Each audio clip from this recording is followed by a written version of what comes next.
Saya masih akan lanjutkan materi saya tentang akhir zaman.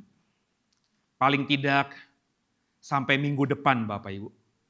Kita sudah bicara soal bagaimana perang akhir zaman itu akan terjadi.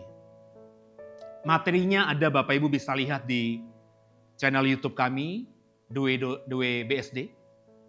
Dan saya di sana sudah menafsirkan bahwa perang akhir zaman tidak akan sama dengan perang yang hari ini terjadi atau perang-perang yang bahkan terjadi di masa lalu. Perang di akhir zaman tidak akan melibatkan banyak orang. Nggak akan ada pasukan tempur negara tertentu bertemu dengan pasukan tempur negara lain dan berhadapan muka demi muka. Seperti layaknya perang dunia pertama, perang dunia kedua. Bagi saya itu perang jadul dan tidak akan terjadi di perang akhir zaman. Minggu kemarin kita sudah bicara soal krisis ekonomi. Secupak gandum sedinar, 3 cupak jelai sedinar. Di mana banyak orang ketakutan bahwa kalau nggak punya tanda antikris itu maka kita akan mati. Sudah saya jelaskan perspektif saya yang baru tentang keadaan ekonomi akhir zaman seperti apa. Dan jika bicara tentang keadaan ekonomi akhir zaman, maka kita akan ngomong tentang nabi palsu. Sebab kalau kita membaca dengan jujur Bapak Ibu di Alkitab kita, Antikristus yang dinubuatkan di Alkitab akan menjadi penguasa akhir zaman sebenarnya itu hanya tokoh atau sesuatu yang disimbolikan saja. Sebab kalau kita membaca dengan sungguh semua nubuatan akhir zaman, terutama kitab Wahyu Bapak Ibu, di Wahyu 13, yang akan menjalankan roda pemerintahan akhir zaman, pemerintahan antikristus itu bukan antikristusnya, tapi nabi palsu. Minggu lalu saya sempat bicara bahwa bahaya kalau Bapak Ibu menjadi manusia-manusia yang hidup di 2025 ini yang tidak mengerti tentang sistem dunia akhir zaman. Minggu lalu saya sudah bicara soal bagaimana kita akan diikat oleh sistem ekonomi akhir zaman. Dan kita tidak bisa apa-apa. Kita akan sangat tergantung padanya. Baru minggu lalu saya ngomong, terus beberapa hari kemudian, sekitar hari Selasa atau hari Rabu Bapak Ibu, itu kita baca di surat kabar, beberapa wilayah di Eropa, Spanyol, Portugal, beberapa daerah di wilayah Prancis mengalami apa yang namanya blackout. Apa itu blackout? Mati listrik total. Ketika saya dapat kabar itu, saya langsung cari beritanya. Saya langsung cari orang-orang yang tinggal di sana yang live streaming. Dan memang chaos Bapak Ibu.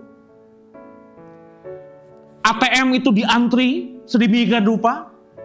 Pom bensin ngantri sedemikian rupa. Orang-orang yang tinggal di Spanyol dan di Portugal langsung menjadi orang yang kayaknya khawatir dan menganggap jangan-jangan ini akhir zaman. Kenapa Bapak Ibu? Karena seumur hidup mereka yang namanya blackout jarang terjadi. Mereka tadinya tergantung dengan teknologi tadi. Santai gak perlu megang uang. Uang kita aman di bank, kita mau ngambil ngambil uang di bank tinggal ke ATM, tiba-tiba mati lampu. Total. Gak bisa narik uang, gak megang uang cash. Mau pakai QRIS di sana, gak bisa karena semuanya down Bapak Ibu. Jadi uang-uang yang tersisa mereka antri di pom bensin, dipikirnya mau isi bensin penuh. Dengan pom bensin yang beberapa saja yang buka karena sebagian tidak siap juga dengan genset. Ngantri panjang, chaos Bapak Ibu. Fasilitas umum, layanan publik terganggu. Dari kereta api, pom bensin, lampu merah, sampai mesin ATM bank, semuanya diantri oleh banyak orang. Mereka tidak pernah mengalami yang namanya ini.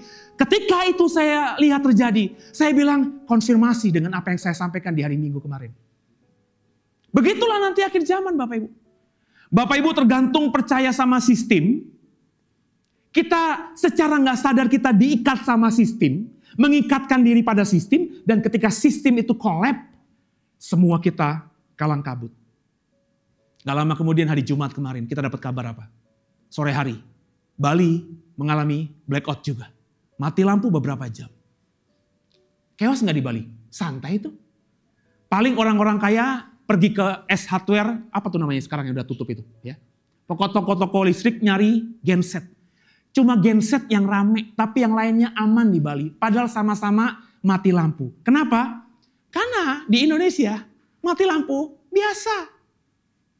Orang di Manado, di Sulawesi Utara, di Batam sana, di kepulauan-kepulauan namanya mati lampu dari pagi sampai sore biasa. Jadi mereka sudah beradaptasi dengan itu Bapak Ibu. Nah dari situ rema dari Tuhan bilang sama saya, gini loh, yang lo harus ajarkan kepada orang yang mau denger lo tuh ini. Jadi jangan nolak sistem. Jangan dikit-dikit bilang sistem itu sistemnya antikristus. Sesat seperti yang banyak diajarkan gereja. Ada pendeta yang bilang, pokoknya yang namanya barcode itu sistem antikristus. Dicekokin begitu dan kalau jemaatnya bodoh, jemaatnya percaya, tidak mau mengikuti sistem yang ada, karena berpikir itu antikristus. Kalau kita pakai sistem barcode dan seterusnya kita akan masuk ke neraka. Sehingga ketika semuanya sudah sistemnya barcode, nanti semuanya sistemnya cashless. Jemaat yang tidak mau pakai barcode karena berpikir barcode itu sistem antikristus, kalau diikuti akan masuk neraka, maka orang ini gak usah nunggu mati masuk neraka. Orang itu di bumi sudah mati konyol. Terserah Bapak Ibu mau percaya pendeta yang model begitu atau mau dengerin saya. Semuanya pilihan saudara. Tapi dari cerita tadi, ini fakta baru minggu ini. Remanya datang ke saya. Itu yang harus dipahami. Belajar mengerti sistemnya. Belajar memahami pemerintahan akhir zaman. New Age Movement itu dipelajari. Supaya kalau kau harus ada di zaman itu, Sen. Dan orang yang dengar lo akan masuk di zaman itu, Sen. Orang itu akan paham bagaimana harus menyikapi zaman itu. Harus bisa beradaptasi. Saya akan buka satu ayat firman Tuhan yang menjadi nats kita. Untuk ngomongin nabi palsu. Wahyu 13 bisa tolong dimunculkan. Ayat 11 sampai dengan ayat ke-18. Wahyu 13 ayat 11 sampai dengan ayat yang ke-13. Bisa dimunculkan? Ya. Wahyu 13 ayat 11 sampai 13 tolong disiapkan. Ya. Mestinya saya tidak perlu menunggu begini. Ya. Wahyu 13 ayat 11 sampai 18. Demikian firman Allah. Lalu aku melihat seekor binatang lain keluar dari dalam bumi. Dan bertanduk dua sama seperti anak domba. Dan ia berbicara seperti seekor naga. Seluruh kuasa binatang yang pertama itu dijalankan di depan matanya. Ia menyebabkan seluruh bumi dan seluruh penghuninya menyembah binatang pertama. Yang luka parahnya telah sembuh. Ia mengadakan tanda-tanda yang dahsyat. Bahkan ia menurunkan api dari langit ke bumi di depan mata semua orang. Ia menyesatkan mereka yang tinggal di bumi dengan tanda-tanda yang telah diberikan kepadanya. Untuk dilakukan di depan mata binatang itu.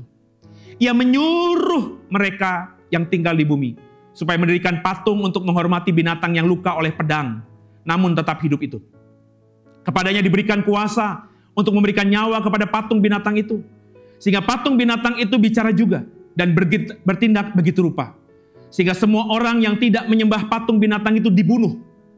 Ia menyebabkan semua orang, kecil atau besar, kaya atau miskin, merdeka atau hamba, diberi tanda pada tangan kanannya dan pada dahinya. Dan tidak seorang pun yang dapat membeli atau menjual selain mereka yang memakai tanda itu, yaitu nama binatang itu atau bilangan namanya.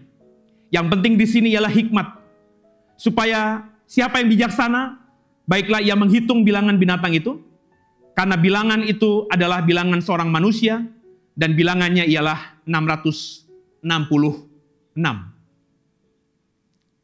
Tolong digerakkan. Itu saya sudah selesai. Tapi, ya. Tolong dikecilkan ini suara. Pakai earphone kalau dari ini. Ya. Oke Bapak Ibu uji mata Tuhan. Coba perhatikan lagi. Saya kembali kepada teks yang pertama. Ya. Seekor binatang, perhatikan yang saya kasih warna merah Bapak Ibu. Seekor binatang seperti anak domba dan ia bicara seperti seekor naga. Seluruh kuasa binatang yang pertama itu dijalankan di depan matanya. Ini bicara soal nabi palsu. Perhatikan kemudian yang saya kasih warna merah. Ia menyebabkan, ia mengadakan, ia menyesatkan, ia menyuruh kepadanya diberi kuasa. Kalau kita baca yang berikutnya, ia menyebabkan semua orang juga. Jadi Bapak Ibu yang saya bilang tadi, kalau bicara tentang nabi palsu, inilah orang, kalau ngomongin teks Wahyu pasal 13 kita tafsirkan literal, yang paling bertanggung jawab, yang paling berkuasa di akhir zaman. Selama ini kita terlalu fokus sama antikristus Bapak Ibu. Padahal kalau kita baca, binatang inilah yang menjalankan semuanya di depan antikristus. Nabi palsu yang kita bicarakan di bilangan 13 inilah yang menjalankan roda pemerintahan di akhir zaman itu.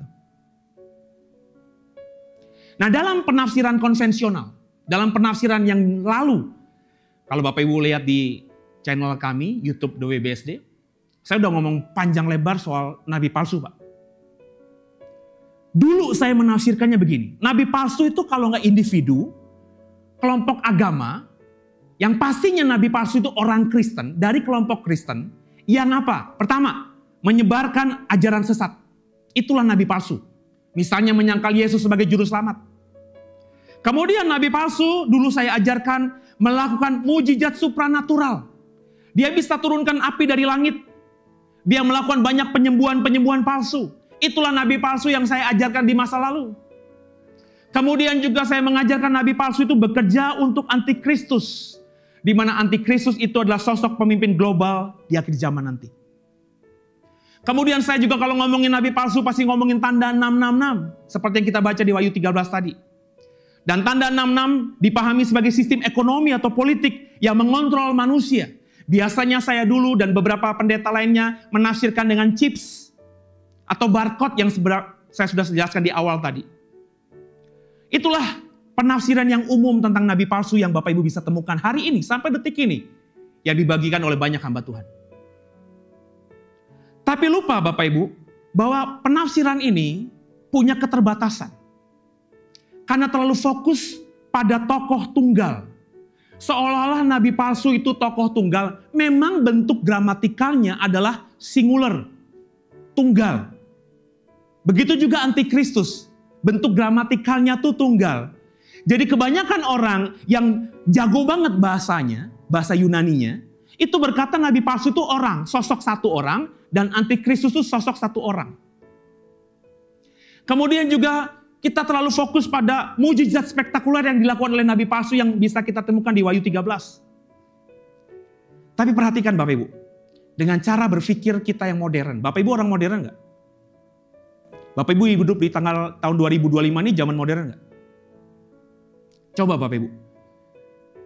Bapak Ibu saya tantang untuk coba sejenak berpikir dengan cara modern dan dengan logika yang tajam di zaman modern ini. Kira-kira, apakah tafsir yang saya sering sampaikan di masa lalu? Dan banyak pendeta juga masih menafsirkan antikristus dan nabi palsu seperti itu. Itu masih relevan. Masih bisa dipercayai tafsir seperti itu. Kira-kira gini, bisa nggak Bapak Ibu pahami, di dunia 2025 ini, ada satu orang yang bisa mempengaruhi semua manusia, yang total kira-kira hari ini sudah 8 miliar manusia.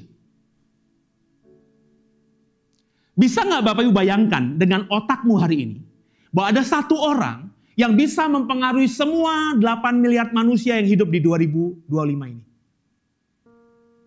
Kalau kau mau merendahkan hati saja, pakai logika sehatmu.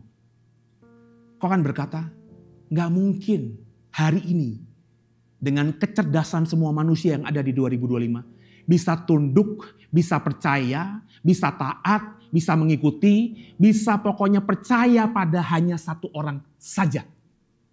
Gak mungkin. Zaman dulu bisa. Makanya penafsiran zaman dulu seperti itu. Bahwa nabi palsu itu satu orang. tokoh agama, tapi ternyata menyesatkan. Nabi palsu itu serigala berbulu domba. Dia akan menyesatkan semua orang Kristen, sehingga akhirnya percaya kepadanya. Karena Wahyu 13 tadi berkata, dia akan menyebabkan semua orang, besar, kecil, tua, muda, kaya, miskin, semuanya dipaksa oleh dia untuk tunduk sama antikristus. Kalau zaman dulu bisa, Pak. Karena zaman dulu zaman yang kuno. Tidak seterbuka sekarang. Zaman dulu orang banyak yang bodoh, Pak. Di abad belasan itu yang bisa baca tulis hanya beberapa orang saja, Pak. Tapi sekarang, meskipun Indonesia ini kata Bank Dunia negara termiskin kedua di dunia. Marah nggak nih orang Indonesia? Pak Jive marah nggak kalau dibilang gitu, Pak? Enggak, katanya badan statistik mah nggak begitu. Lah, lu percaya badan buatan pemerintah apa dunia sih? Bank Dunia berkata Indonesia negara kedua termiskin di dunia. Menyedihkan bangsa ini. Dan kita banyak dinabogokan dengan statistik, namanya statistik. Bapak Ibu pernah belajar ilmu statistik gak? Itu kan bisa dirubah. Kayak kuesioner gitu ya. Memang bisa saja BPPS itu benar gitu ya. Tapi pasti sistemnya tidak objektif. Karena dia berkepentingan untuk menjual Indonesia ini. Tapi kalau Bank Dunia kan gak berkepentingan, Pak. Dan semua sistemnya diberlakukan kepada ukuran dipakai untuk seluruh dua bangsa. Dan terbukti dari itu, Indonesia negara kemiskin kedua di dunia. Kalau nggak salah ya, tolong di cross check kalau salah. Tapi yang pasti termasuk negara yang paling miskin. 60% rakyat Indonesia, kata Bank Dunia, ada di dalam kemiskinan. Jadi zaman dulu, Pak, kita bisa membuat dunia ini percaya sama satu orang. Tapi zaman sekarang nggak bisa, Pak. Dalam Wahyu 13 yang kita barusan baca tadi, Pak. Bu, kuasa antikristus itu dijalankan oleh nabi palsu. Dialah penguasa sebenarnya. Saya coba simpulkan lagi dari Wahyu 13 tadi. Ia menyebabkan seluruh bumi menyembah antikristus. Bayangin, seluruh bumi dia bisa buat menyembah antikristus. Nabi palsu ini. Nabi palsu juga menyebabkan semua orang diberi tanda antikristus. 666 itu di dahi dan di tangan kanannya. Dia bisa membuat semua manusia seperti itu. Dikatakan di Wahyu 13, ia mampu mengadakan tanda-tanda, punya kuasa dan menyesatkan semua manusia. Bayangin Bapak Ibu. Makanya gak heran kalimat ini, dalam perspektif zaman dulu, abad belasan. Gereja-gereja zaman dulu mengatakan bahwa nanti akhir zaman akan muncul satu orang yang sangat kuat. Dia bisa membuat semua manusia dikendalikan olehnya. Tapi sekali lagi saya bilang, tafsir ini tafsir yang sudah ketinggalan zaman. Kalau kau sudah mengikuti cara saya menafsirkan, ya, saya selalu mengatakan saya tidak merendahkan para teolog-teolog zaman dulu. Saya nggak pernah merendahkan para bapak-bapak gereja zaman dulu. Tapi bahwa kita berpikir dengan logika. Masa kau berkata bahwa kita yang hidup di 2025, yang cuma duduk diam dengan handphone saja bisa tahu segala hal, lebih bodoh daripada bapak-bapak gereja zaman itu. Di abad pertama, abad kedua, abad ketiga, bahkan abad belasan. Pak, pemahaman saya hari ini Pak, tentang teori Big Bang dan teori evolusi, itu boleh diadu Pak. Apakah saya belajar khusus di bangku kuliah? Enggak. Tapi hampir 1 bulan, 2 bulan ini saya mendalami sungguh lewat semua literatur yang bisa saya dapatkan. Baik yang di YouTube, baik yang di Google, baik yang di ChatGPT. Bahkan saya beli bukunya Pak. Sekarang mudah. Saya bukan ilmuwan, bukan saintik, tapi saya soal teori Big Bang, saya soal evolusi, cukuplah ilmunya. Bisa dijadikan bahan untuk bertanya bagi saudara yang gak tahu apa-apa. Tapi zaman dulu Pak, gak bisa. Zaman dulu, penafsiran zaman dulu, orang itu orang Kristen bergantung pada satu orang Pak. Sebab kenapa? Sudah saya jelaskan. Alkitab dalam bentuk buku itu, namanya dunia percetakan itu baru muncul di abad ke-16, abad ke-17. Oleh Gutenberg yang menciptakan mesin cetak pertama kali itu Pak. Dan Bapak Ibu tahu nggak? Ketika Gutenberg itu menciptakan mesin cetak, terus buku pertama yang dicetak adalah Alkitab, siapa yang paling marah? Halo? Saya ulangi lagi ya. Ketika Gutenberg mencetak mesin cetak, akhirnya bisa mencetak buku pertama. Dan buku pertama yang dicetak lewat mesin cetak pertama itu adalah Alkitab, siapa yang marah? Halo? Kalau kau belajar sejarah, yang marah gereja. Kenapa gereja marah? Karena gereja akan kehilangan otoritas, Pak. Sebelum ada mesin cetak, orang-orang percaya, orang-orang Kristen, kalau mau tahu firman datang ke gereja. Cium bishop, cium uskup, cium pastor, cium hamba-hamba Tuhan. Mereka menempatkan dirinya inferior dibanding hamba-hamba Tuhan ini. Kenapa? Yang paling tahu firman Tuhan hanya mereka. Karena Alkitab hanya dimiliki oleh kelompok orang-orang ini, orang-orang beragama. Kok nggak tahu kan? Kenapa? Karena sejarah model begini ditutupi sama gereja. Gereja nggak pernah mengakui, padahal pada faktanya ketika buku Alkitab itu dicetak dan bisa dibeli oleh orang-orang kebanyakan, gereja marah. Karena sekarang orang tahu firman, nggak butuh ke gereja. Dulu orang nggak tahu firman, Pak. Jadi apa yang dikatakan pendetanya, dan pendetanya punya pemahaman saat itu ya seperti itu, bahwa nanti nabi palsu akhir zaman akan muncul satu orang yang kuat, dan semua manusia akan takluk sama dia. Dipercaya begitu mudah oleh banyak orang. Karena orang itu, semua orang yang ada di situ, tidak bisa mengklarifikasi, tidak bisa mencari tahu dari firman yang ada. Dan orang menafsirkan nggak boleh, Pak. Di zaman itu, Pak, yang boleh menafsirkan hanya pendeta, yang ditabiskan oleh gereja, yang boleh menyuarakan firman Tuhan hanya gereja. Nggak ada penginjil-penginjil jalanan, Pak. Penginjil-penginjil jalanan itu baru ada di zaman reformasi gereja, Pak. Ketika Martin Luther dibuang dari gereja, ketika Zwingli dibuang dari gereja, ketika Jonas Calvin dibuang di gereja, murid-murid para reformator dibuang dari gereja, nggak boleh khotbah di gereja. Barulah mereka khotbah di pinggir-pinggir jalan, Pak. Barulah mereka menyuarakan firman Tuhan di tengah-tengah kelompok orang di rumah-rumah, Pak. Tapi Alkitab mengatakan di zaman rasul-rasul boleh, Pak. Lah itu belum ada agama, come on. Makanya agama itu, saya bilang, brengsek. Agama itu membuat manusia tidak bisa mengenal Allah. Agama itu mengkerangkeng manusia, hanya kebenaran yang ditafsirkan oleh agama itulah yang benar. Di luar itu nggak benar. Makanya saya bilang kan, saya berani ngomong. Kalau di Indonesia ini nggak harus beragama, saya nggak mau memilih agama apapun. Termasuk agama Kristen. Tapi meskipun saya tidak beragama Kristen, saya akan mati terus sebagai orang Kristen. Sebab saya sudah percaya sama Yesus saya. Kekasih Tuhan, biji mata Tuhan. Nah, bagaimana kita menafsirkan nabi palsu dalam konsep orang-orang yang hidup di akhir zaman hari ini? Kekasih Tuhan, biji mata Tuhan. Tidak ada di zaman modern tokoh agama yang powerful. Nggak ada. Sudah beberapa generasi, bahkan sudah berabad-abad. Tidak muncul satu pemimpin agama yang kuat. Hari ini manusia sudah hampir 8 miliar. Nggak ada manusia yang bisa mengendalikan 8 miliar manusia yang hidup di 2025 ini. Bahkan tokoh beragama yang paling berpengaruh hari ini, yang lagi kosong, karena Paus Fransiskus meninggal. Bapak Ibu boleh suka nggak suka, yang namanya Paus, pemimpin agama Katolik itu sekarang ini adalah pemimpin agama yang paling powerful di dunia. Karena Katolik itu paling tidak jumlahnya saat ini 1,5 miliar orang, Pak. Ada agama yang lebih banyak penduduk pengikutnya dibanding Katolik. Protestan lebih banyak, Pak. Islam mungkin juga lebih banyak, Pak. Tapi tokoh Protestan mana yang punya karisma seperti Paus Roma? Coba sebutkan. Bapak Ibu suka sama pendeta A, pendeta B? Ya dia paling umatnya cuma berapa, Pak? Benar nggak? Bahkan ngomongin Paus Fransiskus yang baru meninggal kemarin. Yang dia tuh dipercaya 1,5 miliar orang Katolik sebagai wakil Allah di bumi ini. Ya. Dia tidak punya kuasa apa-apa, Pak. Paus hanya simbolik saja sekarang. Beda dengan Paus di abad belasan. Perang salib di abad ke-11.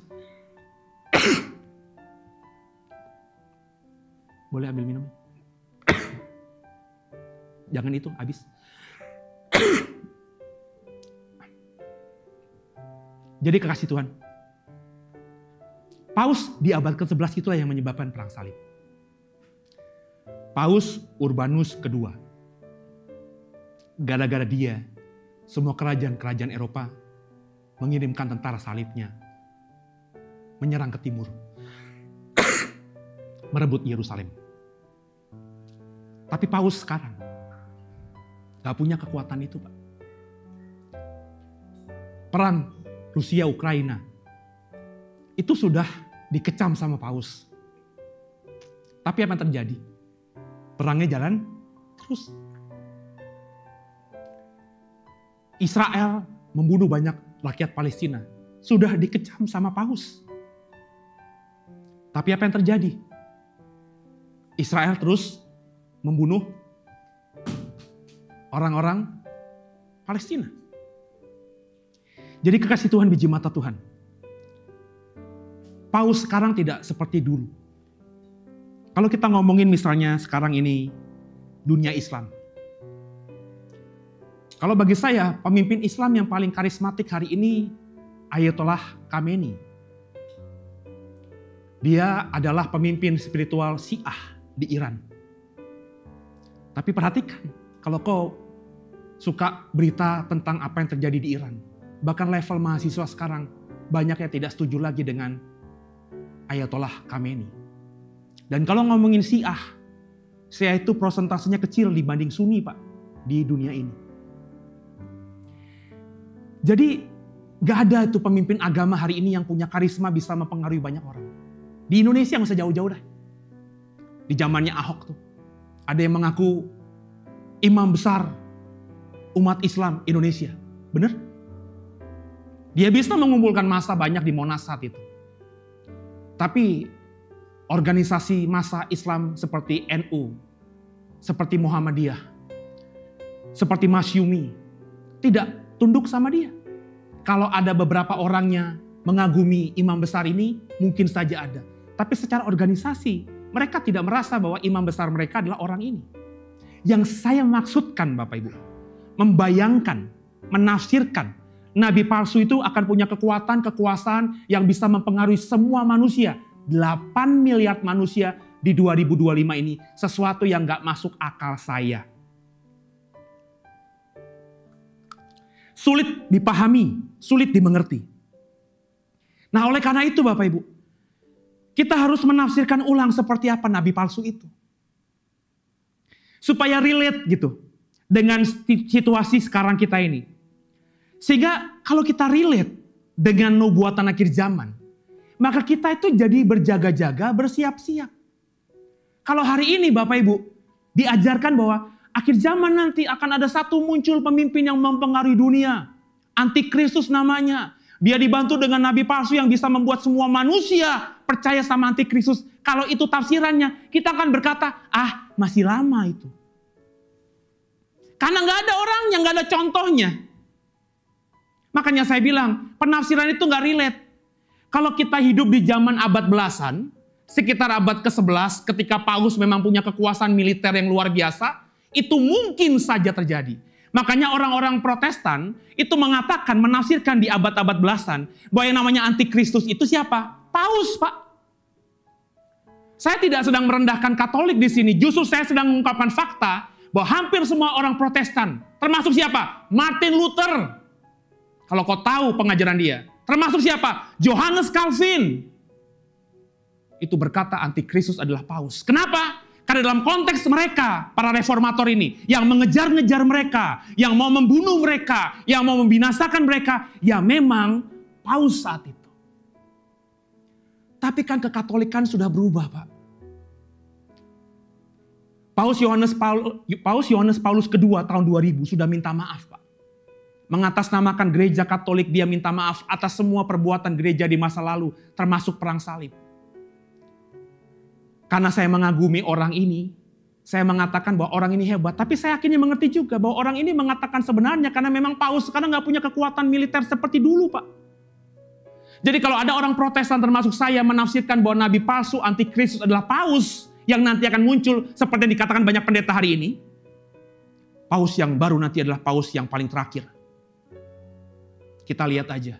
Andai kata nubuatnya benar pun yang terpilih namanya Paus Petrus, menggunakan kata Petrus atau nama Petrus dalam kepausannya, itu pun harus diuji. Sebab bagi saya sekarang ini, tidak relevan menganggap Paus atau lagi menganggap ada satu orang hebat yang bisa mengendalikan manusia 8 miliar ini. Maka saya hari ini mau berbagi pemahaman baru saya. Hakul yakin saya, belum banyak orang yang menafsirkan seperti ini. Nabi palsu yang dinubuatkan Alkitab tidak harus selalu tampil sebagai tokoh agama, Pak. Tafsir konvensional ini harus diperbaiki, harus diupdate, diupgrade. Jadi nabi palsu di masa nanti menurut saya berupa apa? Seperti yang sudah saya jelaskan kemarin. Nabi palsu yang dikatakan di Wahyu 13 itu bicara tentang sebuah sistem teknologi digital yang bersifat global. Ini adalah suatu sistem bersama yang disepakati, sadar tidak sadar, oleh semua manusia yang hidup di zaman nanti. Dan akhirnya semua orang memang secara nggak sadar mengikatkan diri dengan sistem itu. Contoh yang sudah kelihatan di 2025 ini adalah sebuah komunitas yang namanya BRICS. Sudah saya singgung kemarin. Brasil, Rusia, India, China, South Africa. Yang mereka sudah begah, Pak. Sudah nggak bisa lagi terima arogansi Amerika dan dolarnya. Maka negara-negara ini berkata, ayo kita tidak lagi menggunakan dolar Amerika sebagai nilai tukar di antara kita. Kita bikin sistem sendiri. Pokoknya kita downgrade dolar, tidak berlaku di pemerintahan kita. Negara kita kalau berdagang, jangan pakai dolar. Mereka mau menggantikan ketergantungan terhadap dolar Amerika. Kalau kau baca, ini sebuah sistem yang sedang dibangun, Pak. Tentu kita tahu Amerika merespon. Apalagi presidennya gila sekarang namanya Donald Trump. Itu orang gampang banget, Pak, ngomong A hari ini besok B, Pak. Jangankan B hari ini ngomong A besok Z bisa loh. Tapi banyak orang Kristen mengagumi dia. Karena dia orang Kristen, Pak. Dia didoain setiap pagi, Pak. Di Gedung Putih sekarang ini kalau pagi-pagi, Pak, ada ibadah. So what begitu loh. Kenapa kita tuh gampang banget memberi kesan kalau ada ibadah itu pasti orang benar gitu. Bapak Ibu gak mengerti politik sih, makanya belajar politik dikit. Kalau bagi saya memang sederhana. Karena Donald Trump memang dibackingi Partai Republik.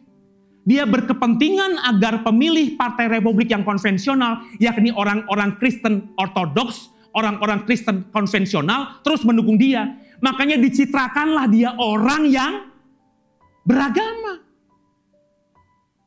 Tapi dengan cara dia memimpin di periode pertama, masakan kau berkata dia sudah mirip seperti Kristus? Cerdik dikit dong, cerdas dikit dong. Jangan kau kalau lihat ada orang posting lagi begini, dia lagi berdoa. Belum tentu, Pak. Siapa tahu dia lagi begini, lagi merenungin, kenapa nih, gue bunuh diri gak ya, gue bunuh diri gak ya. Orang tuh gampang banget sekarang ini menghakimi dan menilai orang hanya dari kesan doang. Wahyu 13 yang ngomong tanda 66 itu salah satu sistem yang akan dipakai oleh nabi palsu, yakni sistem global tadi. Jadi tanda 66 itu hanya salah satu saja, Pak. Nah, kalau sistem ini sudah disepakati, maka semua tidak bisa menolak. Kalau ada pendeta berkata, kita harus tolak sistem itu. Kita pokoknya jangan, karena kalau kita ikuti sistem itu, maka kita akan terikat dengan antikristus dan kita tidak akan selamat. Dengarkan saya berani ngomong berkata demikian. Kalau ada orang mengikuti ini, kalau manusia, Bapak Ibu Saudara orang Kristen tidak mau mengikuti sistem ini, jangankan neraka, di dunia pun kau mati konyol. Kita nggak bisa menghentikan laju teknologi, Pak. Sejarah sudah membuktikan, kalau kau mau belajar sejarah. Manusia itu tidak bisa, nggak punya kodrat manusia itu menentang teknologi, menentang kemajuan, menghambat zaman. Nggak bisa. Yang paling sederhana lah kalau Bapak Ibu tidak pernah mau membuka wawasanmu luas. Beberapa tahun lalu ada masalah di negeri ini ketika Gojek tiba-tiba muncul. Ingat nggak cerita itu? Orang daftar Gojek bisa dapat penumpang dari aplikasi. Yang ribut siapa? Yang nentang mereka siapa? Ojek pengkolan. Bener nggak? Masih ingat nggak tuh? Sampai-sampai kalau ojek mau bawa penumpang, mau masuk komplek ada ojek pengkolan, disuruh berhenti. Nggak boleh masuk. Berantem. Polisi sibuk saat itu. Para orang-orang yang berpikir jadul, ojek pengkolan tuh berpikir, ayo kita tentang. Ini nggak bisa. Nggak bisa, Pak. Hari ini kok masih lihat ada ojek pengkolan? Nggak ada. Ojek pengkolan semuanya jadi anggota Gojek. Masa kok nggak bisa melihat ini, bahwa kita nggak bisa menghentikan zaman? Nggak lama kemudian, Gojek juga ada taksi online, bener nggak? Waduh, yang paling saya inget tuh ya, kalau kita naik taksi online, masuk ke Bandara Halim, yang dimiliki oleh Angkatan Udara, itu nggak bisa masuk. Karena yang boleh masuk ke Bandara Halim hanya taksinya yang kooperasinya milik Angkatan Udara. Kalau kau ingat juga zaman itu, masuk ke Bandara Soekarno-Hatta juga susah. Ojek nggak bisa, Pak. Taksi online nggak bisa. Kalau mau naik taksi online harus keluar bandara dulu. Dia nggak bisa masuk, dia nggak bisa akses. Ditangkepin sama satpam bandara, diintegrasi. Bahkan ada, ingat gak tuh? Ada paksaan dari supaya adil bahwa ojek atau taksi online tuh harus plat kuning. Ingat gak tuh? Sehingga rame-rame dulu, ya. Kita mau ganti plat hitam jadi plat kuning. Tapi sampai sekarang jalan gak tuh Pak Juve? Enggak kan? Nggak bisa Pak, teknologi dihentikan tuh. Pasar Tanah Abang, Pasar Mangga 2, Jumawa luar biasa. Kalau mal-mal tutup, kita mah akan survive. Enggak juga tuh. Pasar Tanah Abang sekarang udah sepi tuh. Kalaupun ada masih kios-kios yang buka, mereka sebenarnya sudah hybrid Pak. Memang ada pasarnya masih buka, tapi sales-salesnya, mbak-mbaknya di situ juga jualan online. Bapak Ibu pakai toko online, pakai TikTok. Ini baju ini, ayo lagi diskon. Mereka harus hybrid. Kalau mereka berjualan secara konvensional di Pasar Tanah Abang saja, berharap uang datang dari pembeli yang datang, sehari mereka belum tentu dapat uang, Pak. Zaman ini, Pak, nggak bisa kita menentang teknologi. Terus kalau ada pendeta berkata, kita nggak boleh pakai barcode. Sekarang mungkin masih ada uang cash, Pak. Tapi nanti beberapa tahun lagi nggak ada uang cash, Pak. Kalau Bapak Ibu ketakutan sama barcode, dan kalau pakai barcode kita udah pasti masuk neraka pikiranmu, maka kau akan mati konyol, saya bilang. Nabi palsu itu bukan penyesat agama kalau bagi saya sekarang. Kenapa kalau ngomongin nabi palsu? Ya, kalaupun dia menyesatkan orang Kristen cuma seberapa? Kau berpikir semua orang di dunia ini Kristen? Kira-kira kalau saya nabi palsu nih, kira-kira saya bisa menyesatkan orang Muslim nggak? Pak, Bu, kalau saya nabi palsu, saya bisa menyesatkan orang Buddhis nggak? Bisa. Kalau saya nabi palsu, saya pendeta palsu, saya bisa menyesatkan orang Buddha, orang Hindu, orang Konghucu? Nggak mungkin, orang mereka nggak dengar saya, kan begitu. Padahal kalau kita baca Wahyu 13, nabi palsu itu akan menyesatkan semua orang. Baca baik-baik, lepas apapun agamanya. Maka ayo berpikiran terbuka sekarang ini. Memang penafsiran saya penafsiran yang mungkin baru bagi saudara. Jadi Bapak Ibu, nabi palsu bukan oknum penyesat agama. Tetapi satu sistem yang membuat manusia semakin melupakan Allah secara sadar dan tidak sadar. Nabi palsu yang dikatakan Wahyu 13 jika kita dalami sebenarnya adalah penguasa akhir zaman. Ia mampu menyebabkan seluruh bumi menyembah antikristus. Ia mampu membuat semua orang diberi tanda antikristus. Ia mampu mengadakan tanda-tanda punya kuasa dan menyesatkan semua manusia. Itu kata Wahyu 13. Semua manusia. Imagine that.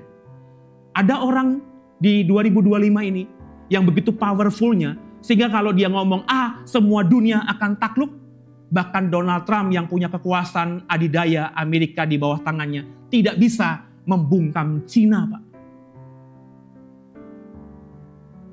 Siapa orang yang terkuat di 2025 selain Donald Trump hari ini? Kau bilang Putin, Pak. Kalau ngomongin nuklir, Putin punya. Tapi kekuatan ekonomi? Oh, Cina kalau gitu, Pak. Oke, kalau ekonomi Cina bisa menandingi. Tapi kalau keamanan, Pak. Pak, Amerika itu adalah polisi dunia, Pak. Kenapa dia bisa berkata dia polisi dunia?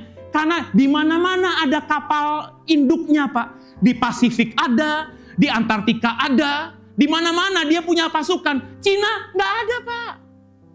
Kalau perangnya di wilayah Cina, Cina bisa menang, Pak. Tapi kalau perangnya meliputi seluruh dunia, yang menang Amerika karena Amerika punya angkatan perang. Ada kapal induk yang banyak yang disebar ke seluruh dunia. Jadi kalau ada perang saat ini di Indonesia, Pak, Cina butuh waktu lama, Pak, untuk nolong Indonesia. Tapi kalau Amerika tinggal tunggu waktu aja, Pak. Kenapa? Karena kapal induknya ada di Pasifik, Pak. Yang mungkin 2 jam, 3 jam sampai ke wilayah Indonesia, beres dibantu sama Amerika. Jadi biar bagaimanapun, Amerika ini lebih luar biasa. Tapi Donald Trump nggak bisa menguasai dunia, Pak. Meskipun dengan kekuatan seperti itu. Jadi kalau kau mengatakan nabi palsu adalah orang, dengan logika yang saya jelaskan tadi, coba jelaskan sama saya. Mungkinkah di akhir zaman nanti ada orang yang begitu powerfulnya? Bahkan Yesus kita ketika hidup 3,5 tahun melayani Bapaknya, nggak bisa membuat semua orang Yahudi percaya padanya. Halo? Jadi Bapak Ibu biji mata Tuhan, nabi palsu adalah simbolik. Jadi saya menafsirkannya nggak literal sekarang, simbolik. Kenapa? Karena kalau Yohanes ngomong di Wahyu 13 dengan bahasa realistik 2025 akhir zaman, aku melihat ada suatu sistem pemerintahan yang luar biasa. Sistem ekonomi global. Orang-orang zaman itu nggak masuk, Pak. Orang zaman itu jadul pikirannya, Pak. Orang-orang yang hidup di zaman Yohanes itu, Pak, kalau ngelihat orang kejang-kejang, dianggap kerasukan setan, Pak. Orang di zaman itu, Pak, kalau ada orang miskin, Pak, dianggap orang terkutuk, Pak. Itu ilmu pengetahuan zaman dulu seperti itu. Yang namanya revolusi industri, Pak, itu baru ada 500 tahun yang lalu. Sebelum itu ya teknologi dukun, Pak. Maka pendeta-pendeta zaman dulu, hamba-hamba Tuhan zaman dulu, kalau ngusir setan juga seperti itu. Mereka pakai minyak, mereka pakai kemenyan, mereka sembur sana sembur sini, mereka pakai salib. Kenapa begitu, Pak? Karena memang orang-orang zaman dulu, ilmu pengetahuannya, itu setan yang menguasai orang ini. Dan harus diusir dengan cara seperti itu. Harus dimaklumi, Pak. Tapi sekarang kalau ada orang kerasukan setan, Pak, gampang, Pak. Tinggal dibawa aja ke rumah sakit jiwa, ketemu sama psikolog, ketemu sama ahli medis yang tahu syaraf otak, selesai, Pak. Di ronsen, di MRI, pasti ada masalah di otaknya. Saya berani yakin. Sehingga banyak orang yang dianggap mengalami gangguan kejiwaan, kalau sudah dititipkan ke rumah sakit jiwa, akan sembuh dengan sendirinya. Meskipun butuh waktu, kalau itu sudah kompleks penyakitnya. Jadi, nabi palsu adalah sebuah sistem dunia akhir zaman. Dan ini gak bisa kita tolak keberlangsungannya. Dan inilah nabi palsu yang saya pahami di Wahyu 13. Jadi nabi palsu bukan cuma di mimbar gereja. Nabi palsu di akhir zaman adalah suara halus yang menyesatkan dunia lewat iklan, lewat algoritma, lewat sistem yang meninabowakan. Munculkan ayatnya, tolong. Dibantu aja ya. Ayat berikutnya. 2 Timotius 4 ayat 3-4. Perhatikan baik-baik Bapak Ibu. Karena akan datang waktunya, orang tidak dapat lagi menerima ajaran sehat. Tapi mereka akan mengumpulkan guru-guru menurut kehendaknya untuk memuaskan keinginan telinganya. Perhatikan baik-baik. Mereka akan mengumpulkan guru-guru menurut kehendaknya untuk memuaskan keinginan telinganya. Ini tafsirannya gimana Pak Prana? Kalau khotbah ini Pak. Orang-orang nanti akan ngikutin siapapun yang dia suka khotbahnya. Benar kan? Karena kita memahami nabi palsu itu orang. Tapi kalau sistem Pak. Kalau ini bicara sistem Pak. Apa yang dikatakan 2 Timotius 4 ayat 3-4, Bapak sudah alami belum? Belum? Halo? Tolong perhatikan Bapak Ibu. Bapak Ibu main YouTube, yang main YouTube angkat tangan. Yang main YouTube angkat tangan. Bapak Ibu kalau buka YouTube, itu yang muncul di handphonemu itu apa? Ngikutin apa? Ngikutin algoritmamu. Hari-hari ini saya sedang hampir sebulan ini saya ngomongin, saya dalamnya teori Big Bang, teori evolusi. Maka yang muncul di YouTube saya Pak, semua yang ngomongin itu. Sampai-sampai 6 bulan lalu saya kan pernah bilang sama saudara, saya lagi suka peternakan, suka kambing, suka domba, suka sapi. Sekarang untuk cari video itu mesti saya ketik dulu Pak. Peternakan kambing modern baru muncul lagi di YouTube saya. Kenapa? Karena algoritmanya sudah seperti itu. Artinya apa? Sistem sekarang sudah mengikat saudara. Antikristus yang sistem itu sudah menjebak saudara. Saudara nggak bisa berpikir apa-apa, buka handphone, kalau mau TikTok kah, Instagram kah, YouTube kah, maka yang algoritmanya diberikan itu yang kau lihat. Maka manusia akhirnya nanti secara nggak sadar terikat dengan apa yang namanya sistem yang saya sebut nabi palsu tadi. Coba Bapak Ibu, apakah penafsiran saya ini penafsiran yang ngada-ngada? Nabi palsu atau guru palsu akhir zaman sudah mengikat kita. Dan kita tidak sadar. Algoritma teknologi digital saat ini sudah membelenggu kita. Kita bahkan gak punya kebebasan Pak kalau main di sosial media Pak. Apalagi kalau Bapak Ibu TikTok ya. Kalau sukanya TikTok yang joget-joget. Oh ini nih, saya ngomong jujur aja deh. Kemarin saya terkagum-kagum ada orang di Sukabumi di daerah Sunda sana. Itu yang joget, apa tuh? Yang joget-joget dong tuh. Apa namanya itu? Gitu-gitu tuh. Ya.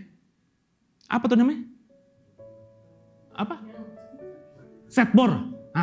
Satbor. Itu kan saya bingung ya Pak ya. Kok orang ada yang ngasih gift cuma joget-joget gini. Saya pikir cuma kelompoknya dia doang Pak. Makanya saya mulai scroll. Ternyata Pak, ini faktanya satu kampung Pak. Kerjaannya begitu. Karena kata mereka lebih mudah cari duit begitu daripada macul di sawah. Dan itu semuanya terjadi. Bukan cuma di satu tempat aja. Semuanya kalau sekarang Bapak Ibu nonton TikTok gara-gara saya scroll itu. Semuanya munculnya begituan Pak. Bayangin Pak. Saya kalau malam belum tidur tuh scroll. Lu kok begini lagi. Nggak ada tuh yang sharing firman Tuhan. Nggak ada tuh. Karena memang saya lagi fokus ke situ. Saya sudah dikendalikan sama antikristus dan nabi palsu. Kita nggak sadar. Kita masih berpikir, nabi palsu itu nanti satu orang. Belum ada. Orang Donald Trump yang punya kuasa aja gak bisa menguasai dunia. Nanti masih nanti lah. Maka kita santai dengan TikTok kita. Padahal itu bagi saya adalah sistem nabi palsu. Kita dikendalikan hidup ini oleh algoritma. Kita gak menyadari karena kita selama ini berpikir nabi palsu adalah orang yang mengajarkan ajaran sesat semata.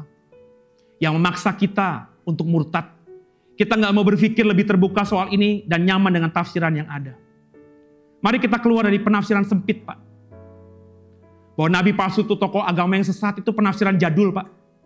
Pemimpin yang dikultuskan itu penafsiran jadul, Pak. Nabi palsu itu pendeta sesat, itu model jadul, Pak. Karena jika model gini masih ada pun dampaknya lokal. Kalau saya pun nabi palsu, Pak, gak mungkin saya bisa menyesatkan manusia yang ada di Alaska. Gak mungkin. Paling yang saya sesatkan cuma Pak Lesmana dan keluarga, Pak Prana dan keluarga. Cuma sifatnya lokal. Cobalah Bapak Ibu, ayo buka hatimu. Dan alat nabi palsu itu adalah teknologi, Pak. Wahyu 13 ayat 13. Ia mengadakan tanda-tanda yang dahsyat. Ia mengadakan tanda-tanda yang dahsyat. Wahyu 13 ayat 13. Gak ada di situ. Ya. Teknologi digital, AI, bioteknologi, neuroenhancement. Itu bisa menjadi sarana tanda palsu, Pak. Membuat orang terkagum-kagum, terpesona, dan akhirnya menghidupinya.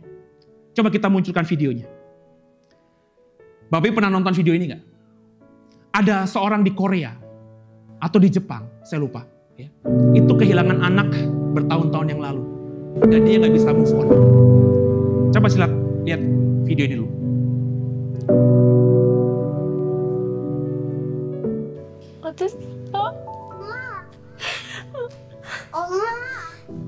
하늘 보고 대화를 하거나 뭐 손을 흔들고 어떤 미친 여자가 하늘에 손 흔들고 있을 저예요.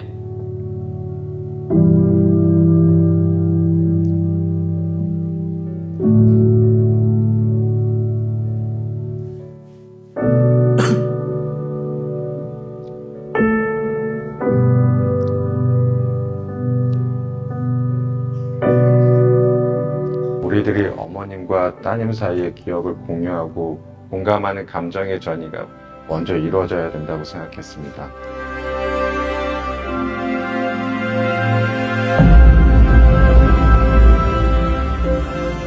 나연이 잘 있었어? 엄마 나연이 보고 싶었어. 나연이 잘 있지?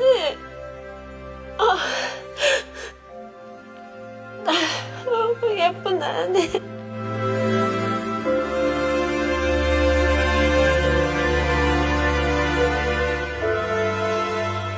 엄마 나연이 안아보고 싶어. 엄마 나연이 너무 보고 싶었어. 엄마, 나 예뻐?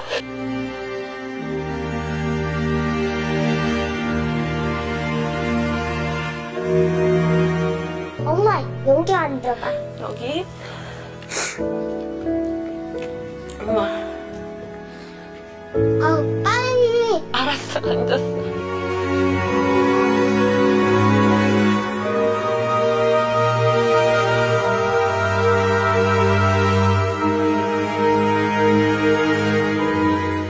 우리 엄마 울지 않게 해주세요.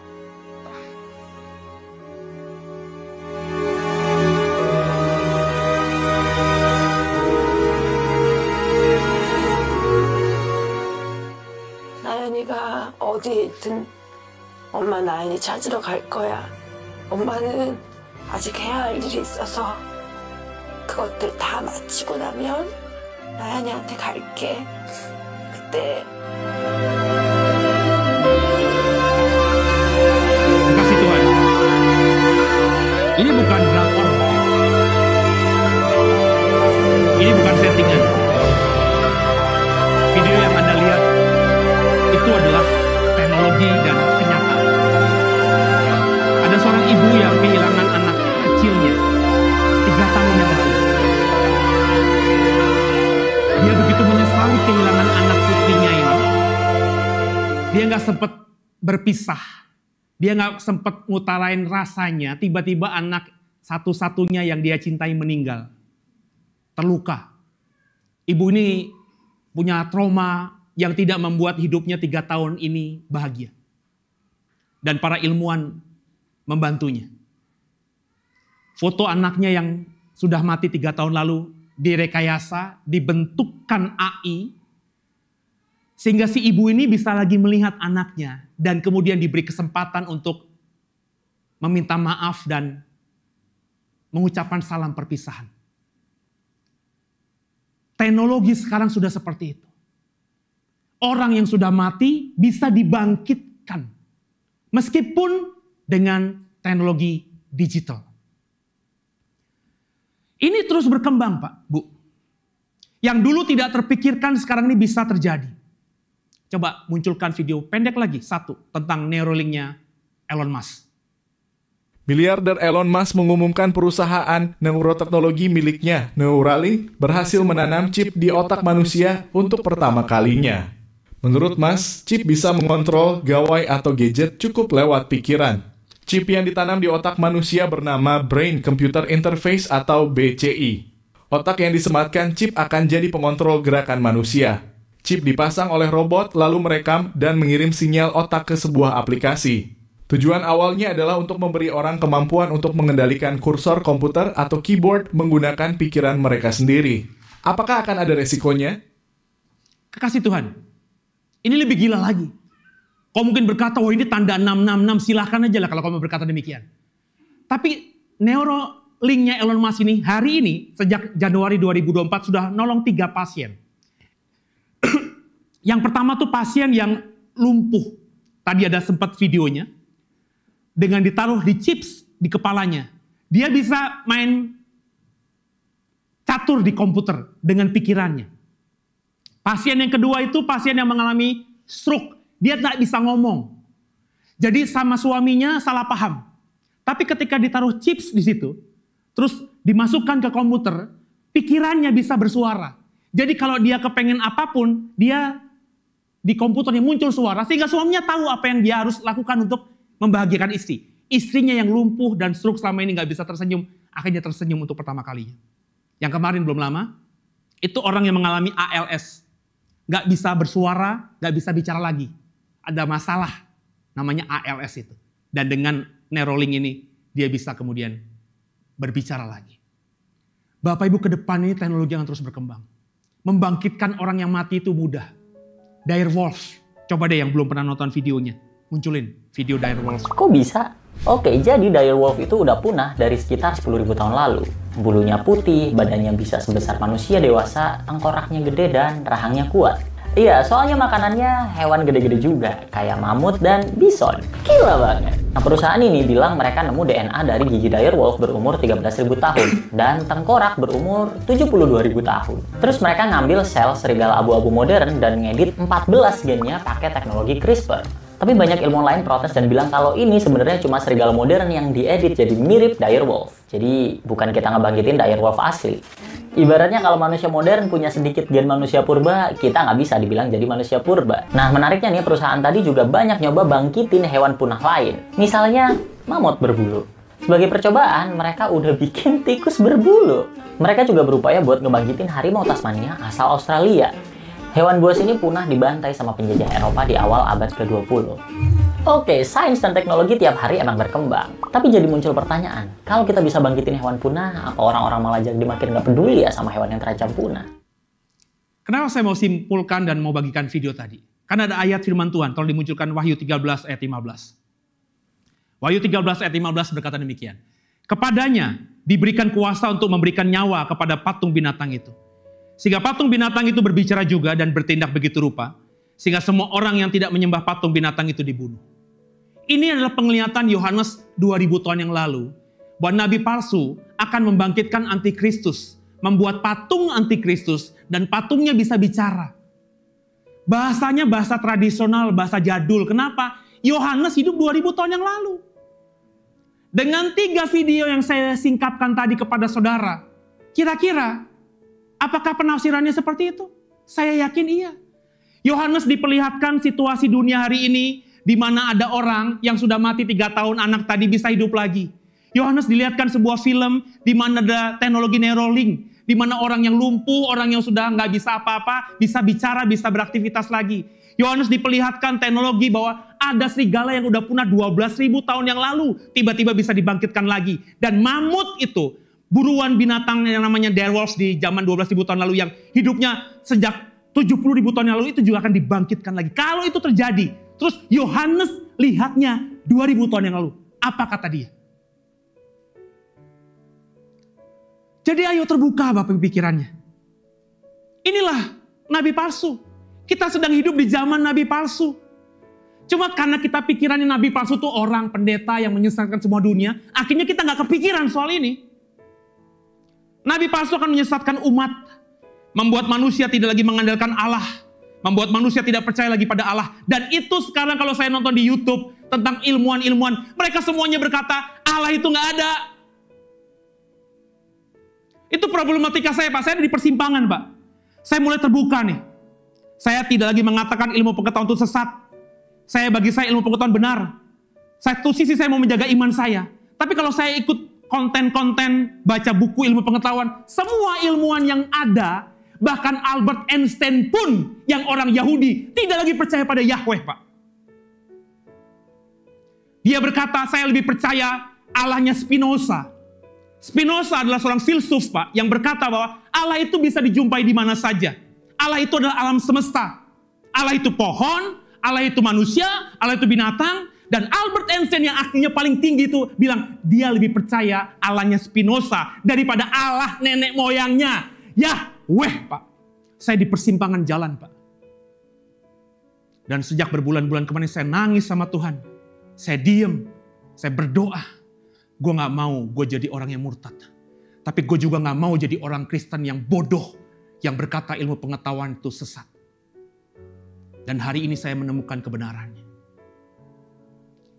Kenapa banyak orang yang akhirnya bilang Allah gak ada? Kenapa orang Kristen banyak yang berkata ilmu pengetahuan sesat? Karena mereka berpikir dengan ekstrim. Mereka gak mau terbuka, tapi imannya juga cetek. Itu yang menyebabkan akhirnya mereka berkata, ini yang benar, ini yang salah. Padahal semuanya bisa saja benar. Nah, saya mengajak semua untuk berpikir dengan logika sehat. Penyesatan di akhir zaman nanti apakah tindakan paksa dari penguasa? Seperti yang kau pahami, antikristus nanti akan memaksa orang. Nabi palsu akan memaksa orang memakai tanda 66 kalau nggak dibunuh. Seperti yang saya khotbahkan dulu. Saya kan pernah berkhotbah kan. Nanti ada zamannya Bapak ditaruh belati di lehermu. Percaya Yesus atau sangkal. Saya menafsirkan antikristus itu seperti itu dulu. Tapi sekali lagi Bapak Ibu, hari ini apakah cara-cara kekerasan seperti itu masih ditoleran? Masalah klasik manusia itu kelaparan, penyakit, perang, Pak. Dan semua sudah bisa diatasi manusia. Sekarang ini kalau ada manusia di belahan dunia manapun yang mengalami penyiksaan, dunia berubah, dunia berontak. Bapak Ibu tahu ISIS? ISIS itu organisasi Islam. Tapi ketika ISIS berkuasa di Irak, di Syria beberapa tahun yang lalu, dunia Islam menentangnya, Pak. Mereka berkata, apa yang dilakukan ISIS itu tidak sesuai dengan kaidah-kaidah Islam yang benar. Bahkan ISIS ditolak sama orang Islam sendiri. Banyak orang, banyak negara ngefans sama Israel. Negara Eropa mana yang tidak mendukung Israel? Tapi ketika Israel hari ini membombardir Gaza, mereka semua akhirnya menentang Israel. Prancis menentang Israel. Inggris menentang Israel. Jerman menentang Israel. Cuma Amerika aja yang masih bertahan, Pak, sama Israel. Artinya apa, Pak? Kalau ada kekerasan dilakukan, kalau orang dianiaya untuk mengikuti ajaran tertentu, maka dunia pasti akan bersuara. Maka memahami bahwa kita akan menderita seperti zaman rasul-rasul, dilempar ke gua singa, diadu sama gladiator, itu penafsiran jadul. Maka saya bilang penafsiran saya di akhir zaman nanti, Nabi palsu adalah sistem. Dan Bapak Ibu tersesatkan bukan dipaksa, tapi Bapak Ibu sukarela. Kenapa sukarela? Karena Bapak Ibu tidak sadar bahwa kau sudah terikat dengan sistem itu. Jadi nabi palsu sistem dunia akhir zaman akan menyesatkan manusia secara halus. Dan bukan orang Kristen saja, tapi semua manusia. Tantangan dasar kita, kelaparan, penyakit, kematian, sudah ditaklukkan, Pak. Manusia sudah lagi nggak mungkin mengalami kematian karena sakit penyakit ke depannya. Teknologi medis udah luar biasa. Manusia yang akan mengalami seperti zaman saya dulu di tahun 80 ada lagu We Are The World, We Are The Children. Karena di Ethiopia banyak orang yang busung lapar. Nggak ada, Pak, hari ini, Pak, orang lapar. Orang bodoh juga nggak ada, Pak. Karena nanti kalau Neuralink itu sudah digunakan, Pak, harganya murah. Harganya sekarang masih 1 miliar, Pak. Kalau nanti murah, Pak, semua orang pakai Neuralink, nggak usah sekolah. Pinter, Pak. Maka kalau manusia sudah bisa mengalahkan semua tadi, manusia akan mulai berusaha mendapatkan yang lebih lagi. Mau hidup lebih lama, mau tubuh lebih kuat, mau menciptakan kecerdasan buatan supaya manusia santai. Dan itu di film Marvel sudah ada. Coba munculin. Bapak Ibu tahu Jarvis? Bapak Ibu kalau nonton film Marvel nonton gitu doang tapi nggak tahu sejarahnya ya. Jarvis ini adalah AI-nya Tony Stark. Dia yang dipakai bicara seperti kita kalau ngomong sama ChatGPT hari ini, Pak. Nangkep ya? Terus kemudian AI-nya Tony Stark ini, karena dia orang pinter banget, diberikan tubuh android. Lalu akhirnya Jarvis ini berevolusi menjadi Vision, superhero. Dia punya tubuh, padahal awalnya dia cuma kecerdasan buatan. Dan hari ini, Pak, sudah ada, Pak. Aduh, Pak. Saya banyak video, tapi nanti kalau saya akhirnya munculin video, saya bukan pendeta dong. Teknologi sekarang gila, Pak Juve. Di Jepang, Pak, Kawasaki, Pak, sudah nyiptain motor, Pak.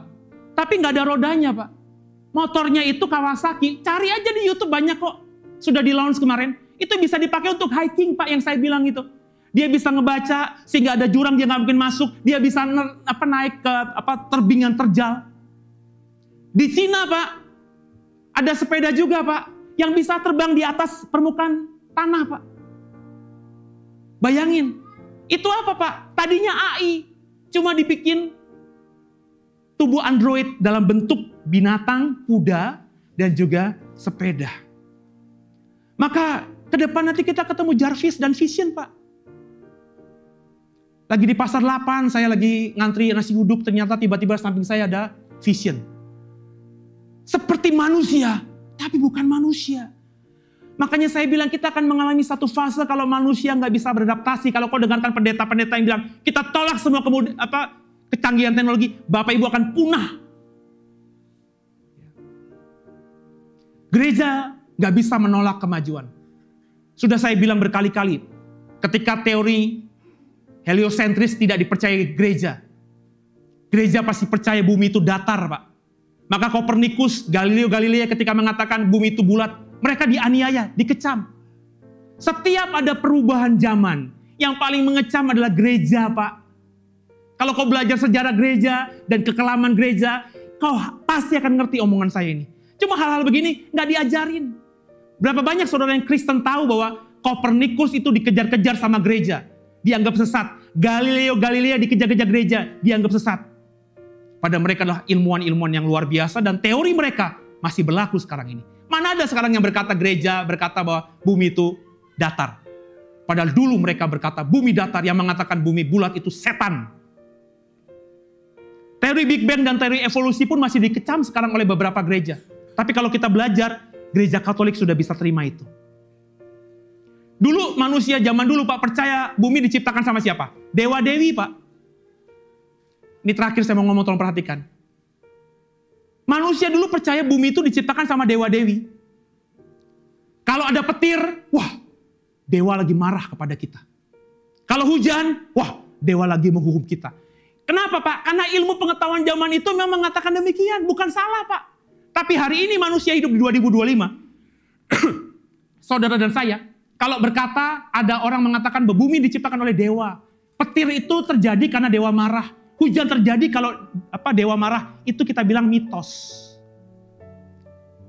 Ada banyak mitos di setiap budaya. Karena kita tidak percaya itu. Tahu nggak Bapak Ibu? Saya tidak sedang menubuatkan. Tapi kalau kau mau boleh percaya, agama hari ini, dalam beberapa puluh tahun ke depan, akan dianggap mitos oleh manusia zaman itu. Apa yang kita anggap mitos yang dilakukan oleh orang-orang dulu akan berlaku pada kita di masa depan. Kau angkat tangan, kau menyembah Aba Bapa. Orang berpikiran jadul, orang mitos, percaya mitos. Sama kalau Bapak Ibu ke Jawa sekarang ini, ngelihat ada orang buka baju, telanjang baju, ya, terus muterin pohon beringin di alun-alun Jogja. Terus ngapain kamu? Saya lagi tariat, ngikutin syariatnya dia. Kejawen. Kau bilang jadul ini. Sama seperti sekarang kalau kau ke Bali, ngelihat orang, kok di mana-mana ada sesajen. Ini jadul, mitos. Agama nanti ke depan akan jadi mitos. Lu percaya nggak percaya sama saya berani ngomong di mimbar ini. Artinya apa? Tantangan kita berat. Itu kenapa saya kepengen ngomong ini sama saudara. Hari ini Nyi Roro Kidul itu mitos. Hari ini Zeus itu mitos. Tapi di zaman dulu Pak, Zeus dipercaya Pak sebagai dewa beneran. Orang Jawa zaman dulu percaya Nyi Roro Kidul itu benar-benar ada Pak. Memang dulu begitu Pak, dianggap ilmu pengetahuan, dianggap agama, dianggap kebenaran. Tapi hari ini Bapak Ibu percaya nggak Nyi Roro Kidul kira-kira? Ayo orang Kristen. Kalau ke Pantai Selatan masih ada yang berani pakai baju hijau? Kita mah masa bodoh amat, kenapa itu mitos? Nggak bener. Sama agama nih. Kalau kita nanti hidup 30 tahun mendatang, kita hidup ke gereja, tepuk tangan, haleluya. Orang-orang modern zaman itu bilang, hahaha, orang-orang jadul. Nah pertanyaannya kita siap nggak? Kenapa saya mau ngomong ini? Karena saya tahu tantangan beragama, tantangan iman kita kepada Yesus, kepada Bapa, itu berat banget di masa depan. Sebenarnya kalau mau jujur sih, saya nggak akan mengalami itu, karena pasti saya sudah mati. Tapi saya concern dengan anak cucu saya. Satu ayat lagi boleh ya Pak? Apa nggak usah ya? Udah 1 jam lebih. Oke, izinkan saya 5 menit lagi. Munculkan ayatnya. Cepet nih. Perhatikan ini ya. 1 ayat ini. Yesaya 11 ayat 6-8. Coba siapkan waktu 5 menit, dengerin ini. Serigala akan tinggal bersama domba, dan macan tutul akan berbaring di samping kambing. Anak lembu dan anak singa akan makan rumput bersama-sama. Seorang anak kecil akan menggiringnya. Lembu dan beruang akan sama-sama makan rumput. Anaknya akan sama-sama berbaring. Sedang singa akan makan jerami seperti lembu. Anak yang menyusu akan bermain-main dekat liang ular tedung, dan anak yang cerai susu akan mengulurkan tangannya ke sarang ular beludak. Halo? Pernah baca ayat ini?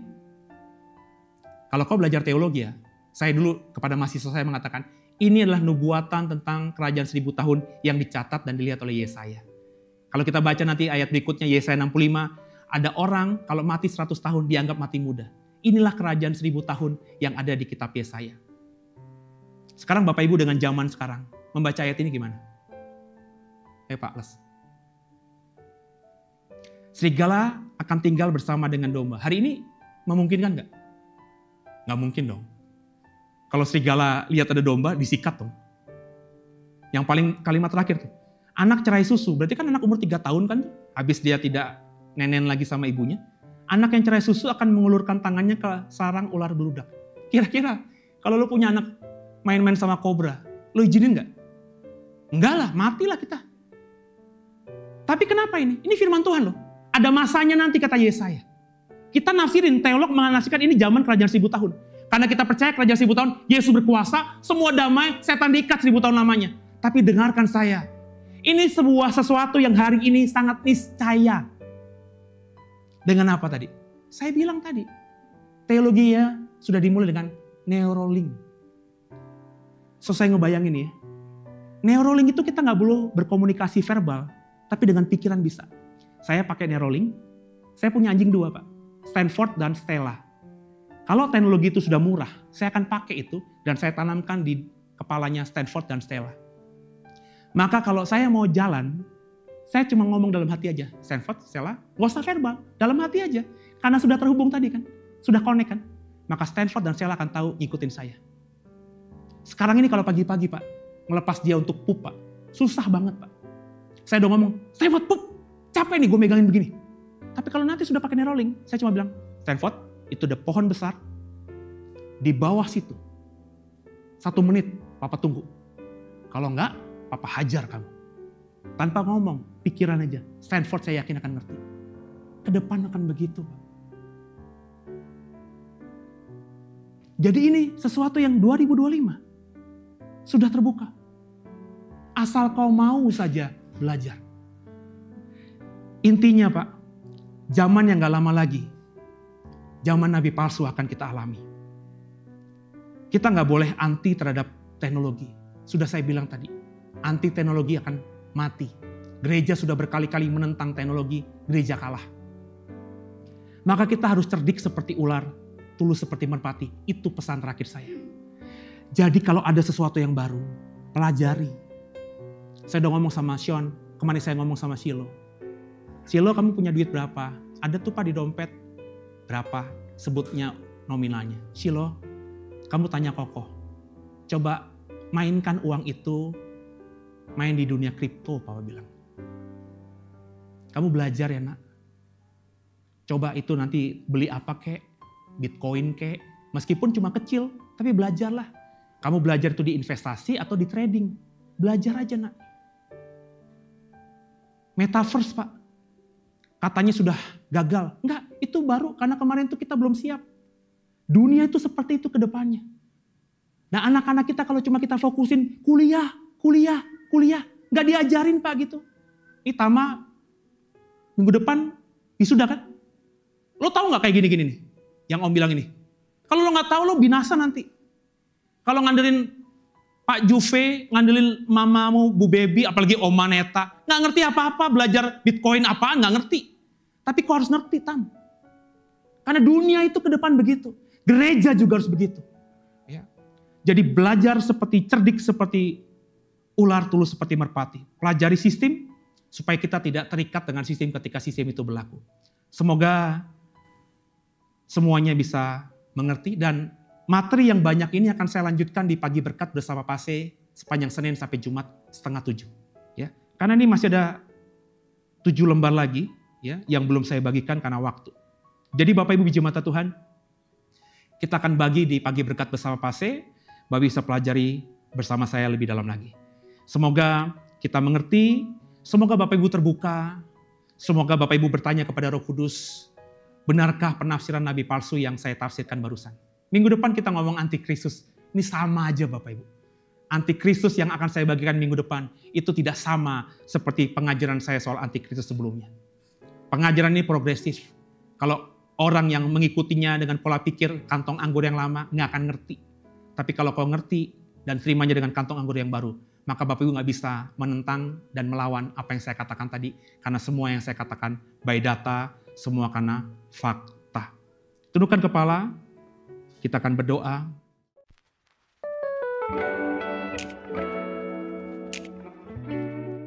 Terima kasih telah menyaksikan program ini, kiranya diberkati.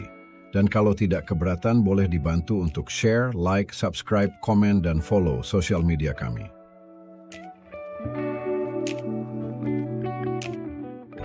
Kami juga mengundang bagi Bapak Ibu yang rindu untuk beribadah bersama kami. Alamat gereja kami ada di sini. Apartemen Tree Park Residence, lantai 1 nomor C8, BSD.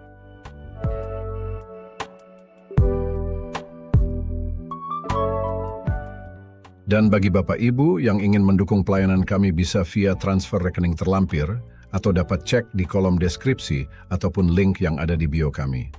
Sampai jumpa di program selanjutnya. Tuhan memberkati. Shalom.